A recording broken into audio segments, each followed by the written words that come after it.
Birshut Morav et Rabotai, j'espère que vous allez bien, que vous avez passé une bonne journée, une bonne semaine.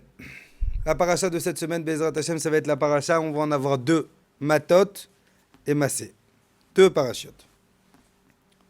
La paracha de Massé, il y a dedans les 40... Maintenant, alors juste pour vous situer chronologiquement, Am Israël, ils sont à l'entrée d'Eretz Israël, c'est les derniers jours de vie de Moshe Rabbeinu.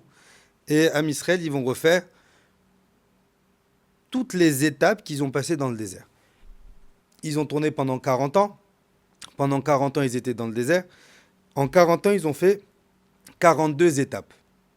Il y a certains endroits où ils sont restés longtemps, d'autres endroits où ils sont restés moins. Il y a des endroits où ils sont restés 19 ans, il y a des endroits où ils sont restés 2 jours.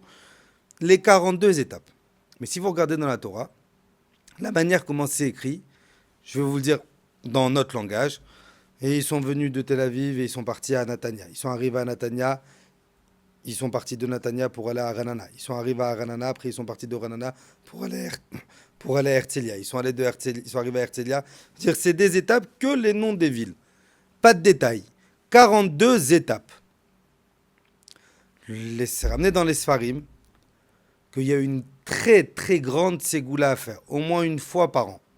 Alors en général, on l'a fait vers Pessah, la veille de Pessah. Mais même si on ne la fait pas la veille de Pessah, même si on la fait que maintenant, c'est une grande ségoula pour la protection. C'est de lire, faites des recherches sur Google, googlez même, on appelle ça les mêmes bêtes massot, les 42 étapes. Dedans sont cachés tous les noms saints d'Akadosh Baruch. C'est une ségoula énorme. Et ce qu'on va essayer de comprendre maintenant, c'est on sait que la Torah, elle est avare en mots. On sait que la Torah, elle aime pas trop détailler, elle aime pas trop raconter, elle aime pas trop utiliser des mots pour rien. Mais là, ces étapes, a priori, ils ne servent à rien. C'est-à-dire, tu me fais, ils sont arrivés de là, ils sont partis là, ils sont arrivés de là, ils sont partis là, ils sont arrivés de là, ils sont partis là. Et en plus, dedans, tu me dis qu'est caché une ségoula, une des plus grandes ségoulottes qu'on peut avoir contre la protection, elle est dedans. Pourquoi? Et un jour, mon père, il a donné une réponse magnifique. La réponse, elle est simple. À Kadosh Baruch Hu, il faut qu'on apprenne de cette histoire quelque chose de fondamental. Chaque étape de ma vie, chaque arrêt que je vais faire dans ma vie, on dit en anglais chaque step, chaque étape, Akadosh Baruch Hu l'a décidé parfaitement.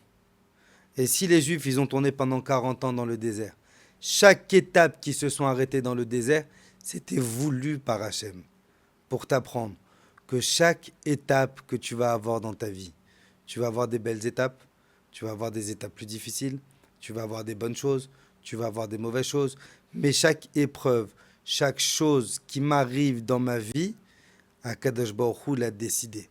Et c'est pour ça que dans ces 42 étapes sont cachés le secret de la protection, une ségoula de la protection. Pourquoi? Parce que c'est pas en soi juste lire, c'est de comprendre, d'assimiler dans ma tête que de la même manière que chaque étape que eux ils ont eue dans leur vie, elle a été décidée, prédestinée par Akadosh Baruch Hu, d'assimiler cette idée. Chaque étape que j'ai dans ma vie, Akadosh Baruch Hu l'a décidé. Les bonnes comme les moins bonnes. Mais même les moins bonnes, elles sont décidées par Akadosh Baruch Hu pour m'amener vers quelque chose de meilleur. Am Israël, ils ont tourné pendant 40 ans dans le désert, mais c'était que des étapes. Pour pouvoir arriver à quelque chose d'encore plus grand, d'encore plus glorieux, d'encore plus merveilleux, c'était l'arrivée en Eretz Israël. Je vous souhaite, Bezrat Hashem, une excellente journée, une excellente semaine, un excellent Shabbat. Qu'Hashem nous donne les kochot d'avoir la émouna en lui, d'avoir la conviction en lui que chaque étape qu'on a dans notre vie, elle est prédestinée, elle est destinée, elle est organisée et elle est orchestrée par le plus grand chef d'orchestre du monde qui est Akadosh Baruch Hu. Shabbat Shalom Umevorach.